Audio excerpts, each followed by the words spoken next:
Guno mulundi gwa 14 ng'emizannyo gy'abakulembeze b'ebibuga mu mawanga ag'obuvanjuba ssaako amasekati ga Africa eja Alaska Games gitojjera ng'omwaka ogwedde gyali Kenya.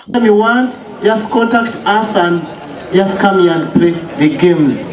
So this is your stadium, Eastern Central Africa. Happy to see that today is day one and tomorrow real business will be starting.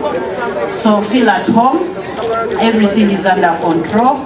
Wano mu ggwanga ku lunaku olusookedde ddala bavuganyizza mu mizannyo ng'okusika omuguba mu baamisaako abakyala nga Kasa ey'e Kenya ewangudde KCCA mu nzannya zonna.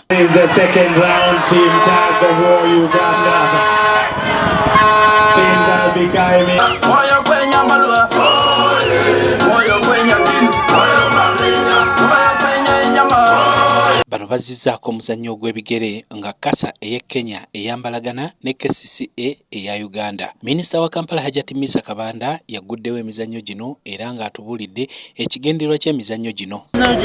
Gigatta Oluganda nga mu East Africa enkolagana ennungi kyekisookedde mu bukulembeze emizannyo gyabadde bakkansalaasi n'abantu abalala so tutandikira mu kanso nga tugenda awanza era mulabyemu bammeeya mulabyemu baani bonna naye atendereza omugagga Amisi Kigundu olw'okuzimba ekisaayi gali kwoleka ekizanyirwamu emizannyo egy'enjawulo egiyimusizza eggwanga ekitiibwa kyalyo. Nga hawo n'akituwa abaaliwo abatali bato kumanya ekyali kikolerwa wano waliwo mazzi waliwo kyekisaawe kyaliwo naye nga wansi yonna mazzi kyokirawo omutindo gw'ekikowansi. Olwaleero eggwanga lya Kenya lye libadde lituuse wabula nga tukitegedde nti olunaakoerera olunaku olw'enkya ng'amawanga agawererako ddala mataka wano mu ggwanga. Emizannyo egy'omunda nagyo gyakuzannyibwa nga gitandika lunaku lwa nkya. Ebibuga bya wano mu ggwanga okuli Hoima, Mbale, Masaka n'ebirala nabyo byakwetaba mu mpaka zino era nga zisuubirwa okukulungula ennaku nnya